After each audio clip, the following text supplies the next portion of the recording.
Welcome back to the Irish Bandit channel, or if you're new here, welcome to the channel. I, as always, am your host, the one, the only, the second Irish Bandit. In 2023, it is going to mark the 30th anniversary of the kids show phenomenon juggernaut Power Rangers. It all started with Mighty Morphin Power Rangers back in 1993. Yes, I remember that very, very well, growing up in the 90s at that point. This year, to commemorate the 30th anniversary, Netflix released a special called Mighty Morphin Power Rangers Once and Always, reuniting some of the former cast of the first 3 seasons of Mighty Morphin Power Rangers. I watched it recently, and I am here to give you my thoughts, my review on the special, and we're just going to start off with a quick synopsis of what the story was.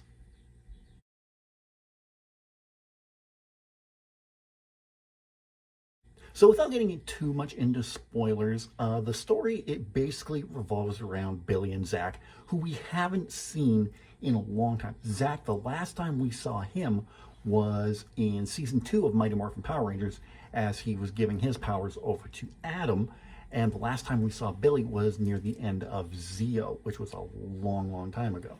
That season 3, then we had the Alien Rangers miniseries, which led into Zeo. So it's been a while since we've seen both of them.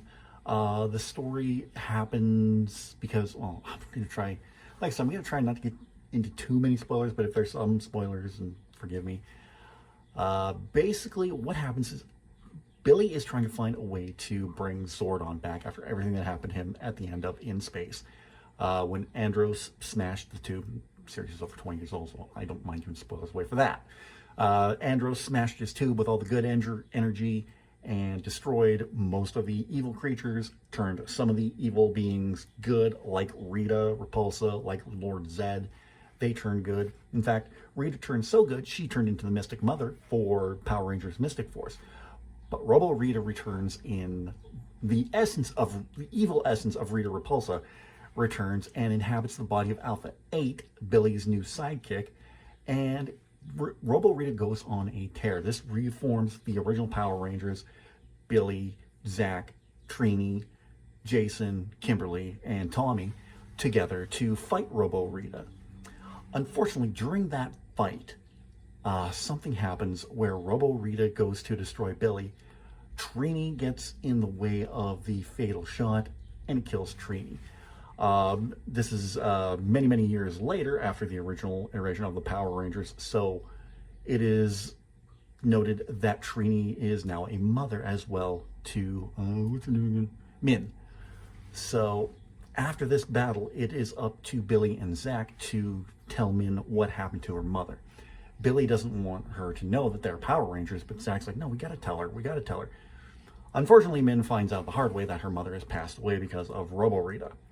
The bulk of the special takes place 1 year after the fact, where Min is still trying to come to terms with what happened to her mother. She's still very, very angry at Zach, at Billy, what happened. But Robo Rita has also returned and is stealing the essence from the other Power Rangers. In a fight at Trini's gravesite, which is very disrespectful, she captures Jason, Tommy, and Kimberly and puts them in her new machine that will take her back in time before Zordon has chosen the 5 teenagers with attitudes and destroy them before they can even become Power Rangers. So along the way, you have Min trying to reckon what justice and revenge really mean, because she has this whole thing about, well, that's what the Power Rangers do. They dispense justice. And Zach's like, no, that's not justice. What you're talking about is revenge. So I thought the story was really, really well done. You had to kind of balance that fine line, because this is still Power Rangers. There's still going to be goofy crap that happens in the show.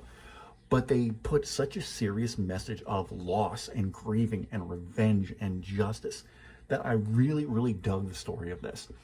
I also thought, when you think of a Power Rangers 30th anniversary reunion, you're probably going to think, oh, they should bring back Jason, Kimberly, Billy, Zach, Tommy. Unfortunately, they couldn't get Austin St. John. He's dealing with some legal issues at this point. They couldn't get Amy Jo Johnson back because she's saying that the deal wasn't good enough for her, I guess. I don't know. And by this point, Jason David Frank had already retired from doing anything Power Rangers related, and he was still mostly focused on Legend of the White Dragon at this point. Now, I want to make one thing absolutely abundantly clear to everyone. This special was filmed before Jason David Frank's death in October, I believe it was, October, November. So this was already filmed before he passed away. It was edited. I don't know if they asked him, but at this point he had already said that he was retiring from anything Power Rangers related. I think he was just going to focus mainly on doing Legend of the White Dragon and doing con appearances at this point. So if anybody says, oh, well, he passed away, no, if they asked, they turned him down. But I think who they got in its place is just great, because these are some of my favorite Rangers as well. Billy, always been a big fan of Billy, and David Yost is just an amazing human being. Zach returns. Walter Emmanuel Jones, great actor in his own right. He was in a few episodes of The Shield. They got Steve Cardenas back to reprise his role of Rocky. They got Catherine Sutherland back to portray Kat. So you have the main four right there. Red, pink, blue, black.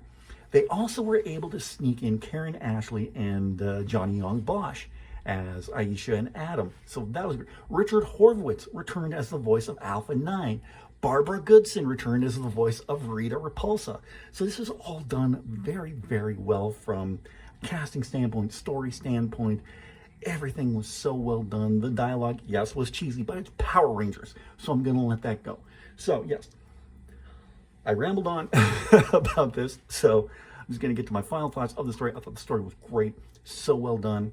I loved Min's arc in this. I thought she had a tremendous story behind her with losing her mother and looking for revenge, but finding out, revenge is not the way to go. So the story gets a big thumbs up from me. Now, I had certain expectations going into this special that I wanted them to address, but they never did, and that kind of leaves a sour taste in my mouth. So let's talk about that.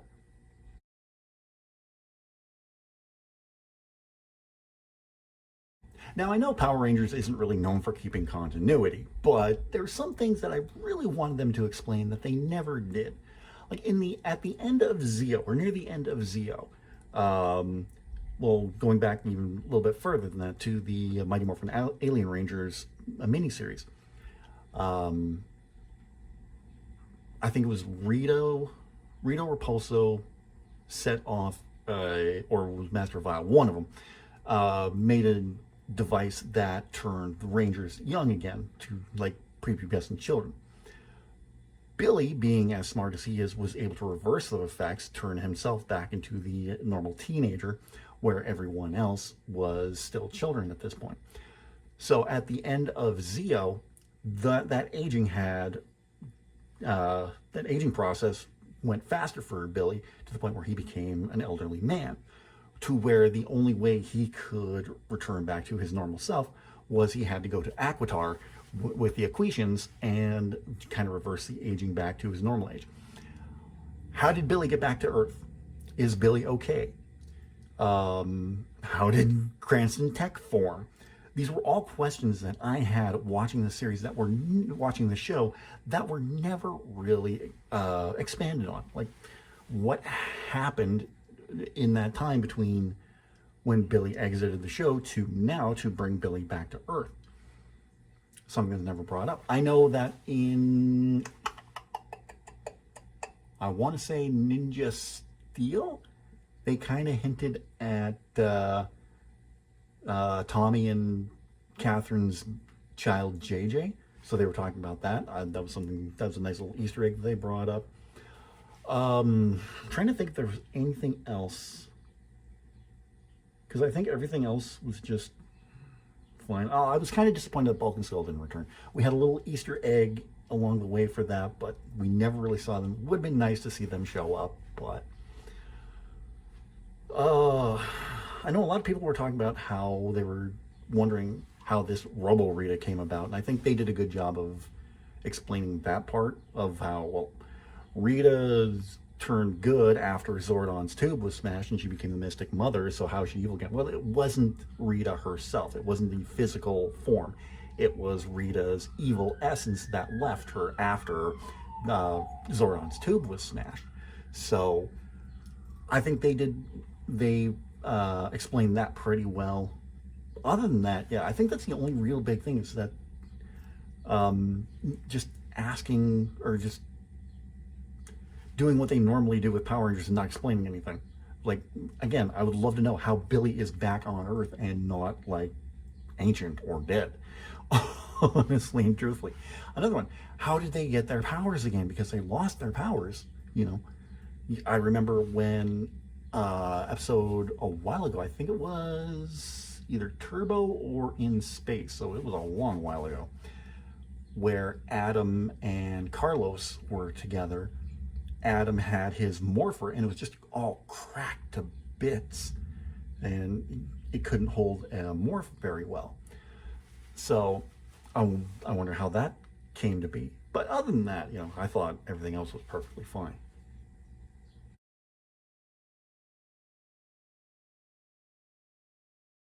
Overall, I thought Once and Always was a great special. It was great to see these characters again after so many years. I thought it was a very touching tribute to Tui Trang and to Jason David Frank at the end of the show. I thought that was really well done, especially with that little clip of Kimberly singing her song that she wrote for Tommy after he lost his Green Ranger powers. The action choreography was very, very well done, as it is mostly in Power Rangers. And a weird thing, this left me wanting more to see what was going to happen with Min and Zach and Billy now that everything's going on. I thought that was really, really well done. I love the chemistry between Billy, Min, and Zach, but, you know, Walter Emmanuel Jones and David Yost have excellent chemistry together, so that was great to see. But yeah, I loved Once and Always. I thought it was really, really good. It gets a thumbs up from me as a Power Rangers fan. It could have done more, but for what we got, I thought it was pretty damn good. But what did you think of Mighty Morphin Power Rangers Once and Always? Let me know in the comment section down below. I'd really love to read your thoughts on this. While you're down there, don't forget to give this video a big thumbs up. I'd really appreciate that. In the description, you're going to see all the ways you can help support this channel. You can follow me on Facebook, Twitter, Instagram, Snapchat, TikTok, and Reddit. You can get your Irish Bandit merchandise from my Irish Bandit shop on redbubble.com. You can pick up your copy of my 5-star rated novel, Shade Falling, on Amazon. You can get that through either Kindle e-reader or on paperback. And you can buy me a coffee, where right now I have a goal set up where I want to get some Elgato gear for my PC. You can help with that in the link down below. If you're new to the channel, don't forget to subscribe. We are at 231 subscribers as of the filming of this video. Or if you're new here, don't forget to subscribe. Tap the bell to be notified whenever a brand new video goes live. I will be back tomorrow with more BioShock. And then on Thursday, does anybody else remember when the Teenage Mutant Ninja Turtles released an album? We're going to talk all about that on Thursday. And then Friday, we're back with more Final Fantasy VII Remake. So I hope you join me for the next few days coming up. And then we have some great videos coming up next week as well. But I'll get into that another time. Until then, I will talk to you tomorrow for more BioShock.